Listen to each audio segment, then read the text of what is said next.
Good morning, Michigan City High School. I'm Alona Hashim. And I'm Antoine Smith. And here are your morning announcements. Please remember that you should not be sharing lockers. You are responsible for anything found in the lockers that has been assigned to you. Each student should be using their own assigned locker. Staff and students, this week's item of the week for the MCHS Student Store are the new arrivals cell phone cases. The student store has cell phone cases for the iPhone and Galaxy cell phones in selected models on hand. They are being sold for just $1 each and come in assorted colors and designs. Students that are interested in visiting the store should do so during their lunch break. Chromebook chargers are still available to purchase as well. Act now while supplies last. Location, room O108. Class of 2024, shirts are here. If you haven't picked up your shirt, stop by room A113. There are a few extras for sale for just $10. First come, first serve. MCIS students, these following places are looking for part-time summer help: Sunset Grill, Patrick's Grill, and City of Michigan City. If you're interested, please see Mr. Green. And now on to our segment, Unpacking the Pack.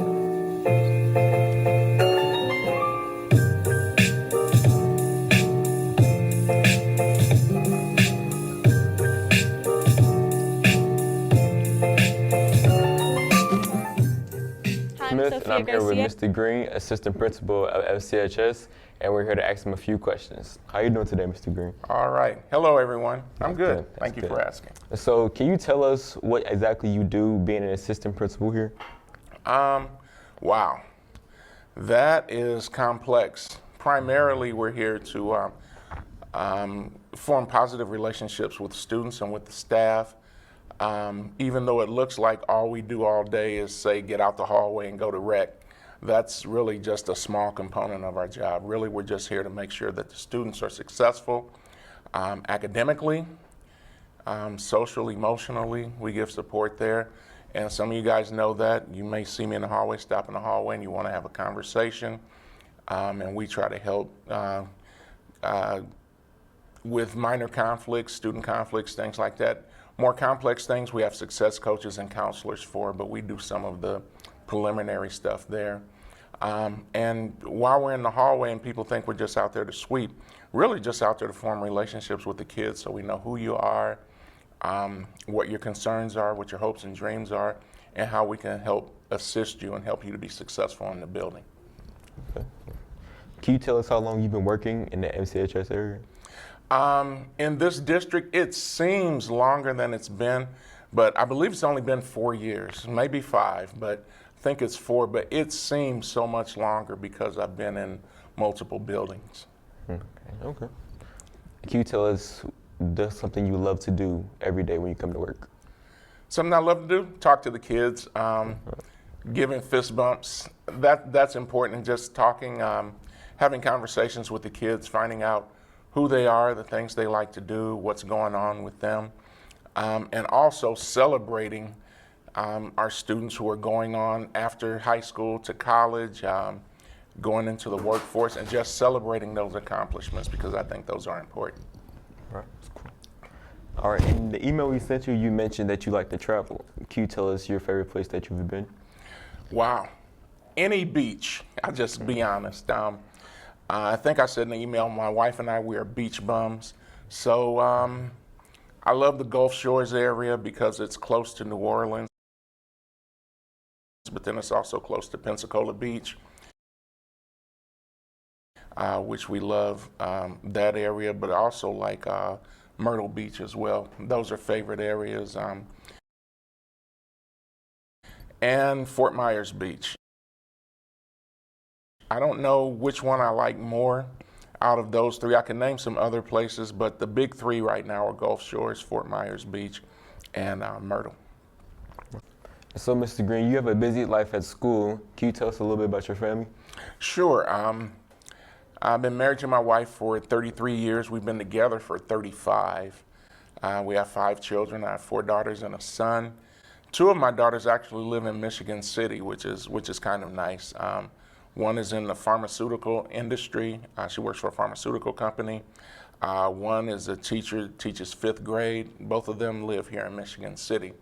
My son and his wife, who's a nurse, they live in Indianapolis and just building a new home off a golf course because I like to golf, so that's important to me. And they have my grandson, Corey, who I'm excited about because this is Mother's Day weekend, so we'll probably get to see them. I'll get to see my grandson.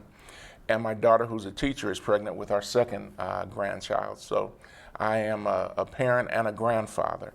I have one daughter who's in healthcare in Fort Wayne, and another daughter, I have a special needs daughter who's in an Opportunity Enterprises home in Valpo. And so because of that, I do take a special interest in all of our special needs students in the building, and I try to make sure that I visit those classrooms on a regular basis. Was those all the questions? Thank you for your time, Mr. Green. And this has been Unpacking the Pack. Good morning, Michigan City High School. I'm Tatiana Miller, and I'm here with Mr. Goebel. So this is your 8th year coaching shot and disc here at the high school. How would you say your coaching has been? How it's changed over the years? Yes. When I first came, I had more of a middle school background where it's more about, learning how to do it, more about having fun, getting kids into the sport. When I became the high school shot and disc coach, it was more about that we go to win.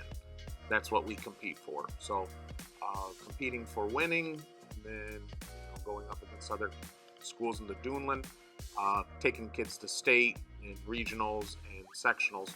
It's more about that extra step. There is still the coaching aspect and the have fun part, but a lot of it is geared towards more of the varsity athlete. So what are ways that you motivate your athletes?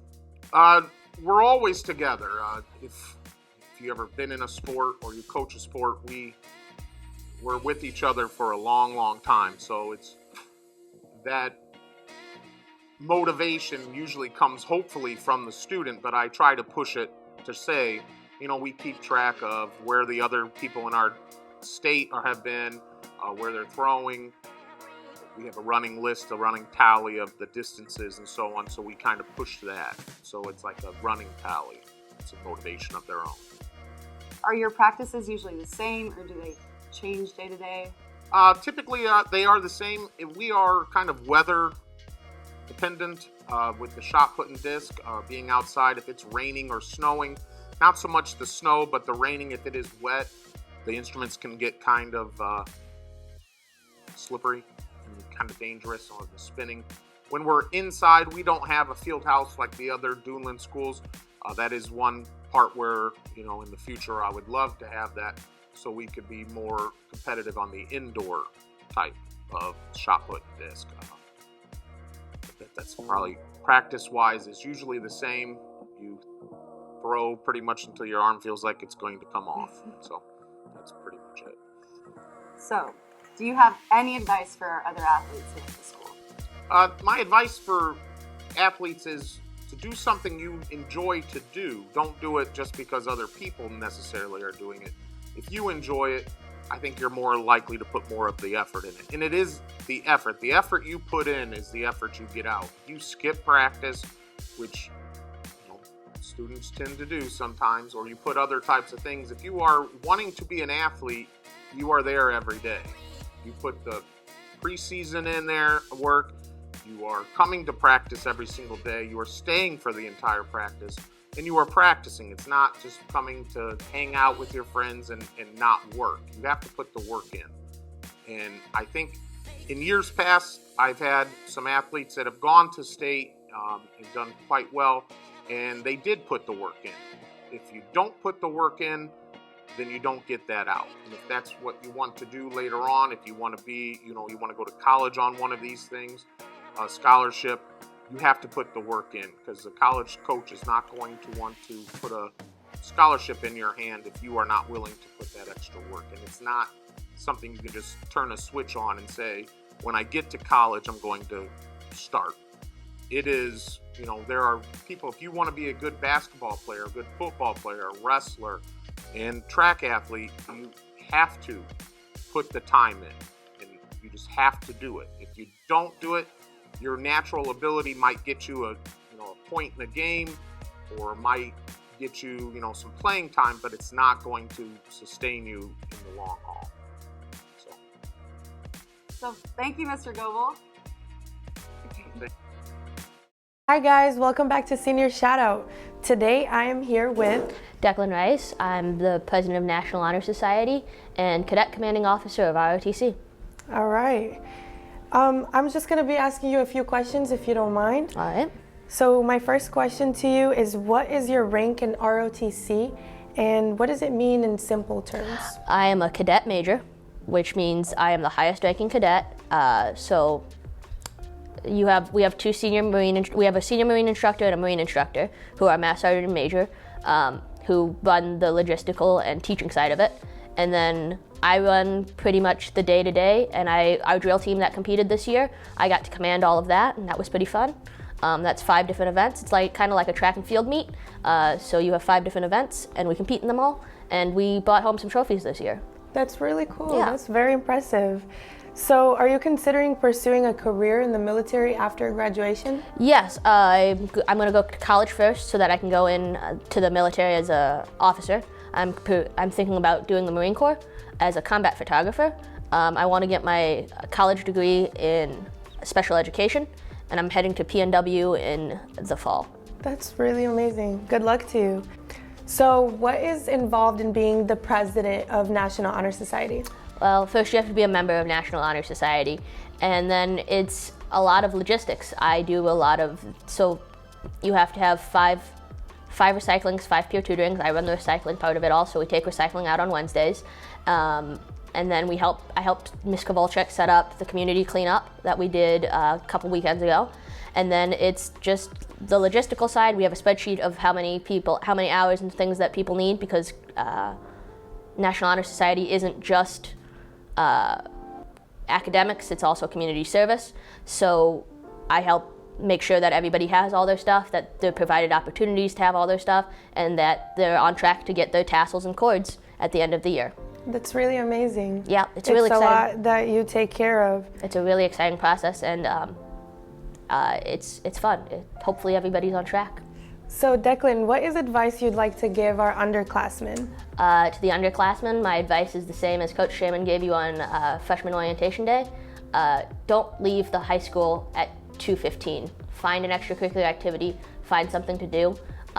Don't be the kid who goes home after school and sits in their basement and plays video games. Be involved. There are more people at Michigan City High School who are willing to help you in your high school career than there'll ever be anywhere else. So take advantage of that. Take as many extracurriculars, take as many classes as you can. Don't get bogged down on just getting core classes and focused on getting that academic honors or technical honors. Do fun classes, do art classes, do music if you want to do music. There's so many fun elective classes that we have to offer here at Michigan City that so many people don't get to because they get so bogged down in academic or technical honors. That's great advice. So what is something you'd like to say to the class of 2022? For the class of 2022, only 19 more days left. Let's just keep pushing through. It's not worth stopping this close to the end. I'm a cross-country runner, so I strongly believe in strong finishes. You can walk the middle part of the race. You can't walk the finish, because that's not worth it. You've put so much hard effort into it. Most of us have done 13 years of school to be here, and why give up this close to the end? And we're so close to prom. It's so exciting. There's so many exciting things to do. We'll be starting graduation practices here soon, so there's all kinds of fun coming ahead. We just need to get past the last few days of hard work. Thank you so much, Declan. You're amazing. Thank you for guys. being here. Thank you for watching, everyone.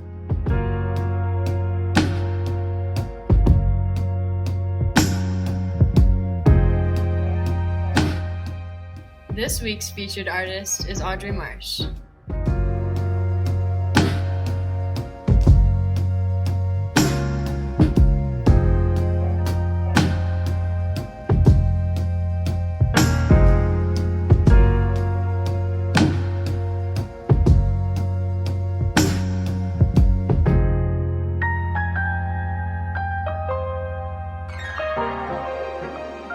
Let's go to the hallway with MC Tea Time Talk.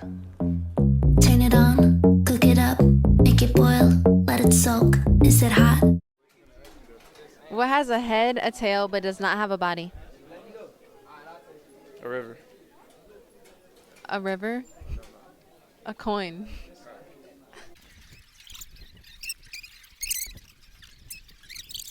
During a leap year, which months have 29 days? Bruh.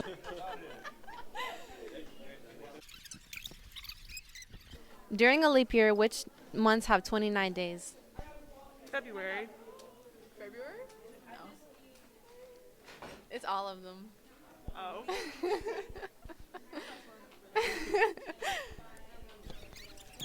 Milk before cereal or cereal before milk? I don't really eat cereal, but I would say when I did, I would put cereal and then milk. That's how you do it.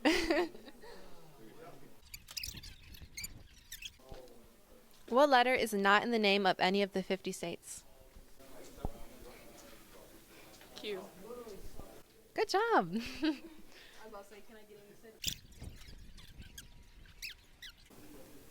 How old are you? 17. If you were born 14 years ago, how old would you be? All right. 3? Wrong. Oh, dang. Well, my math is off. You would be 14 because you were born 14 years ago. Wait, what? Wait, hold on, wait. I'm not paying. All right, I'm confused. All right, what happened? If you were born 14 years ago, how old would you be? If I was born 14 years ago. I'm 17 if I was born 14 years ago. All right, bro. All right. Y'all got me.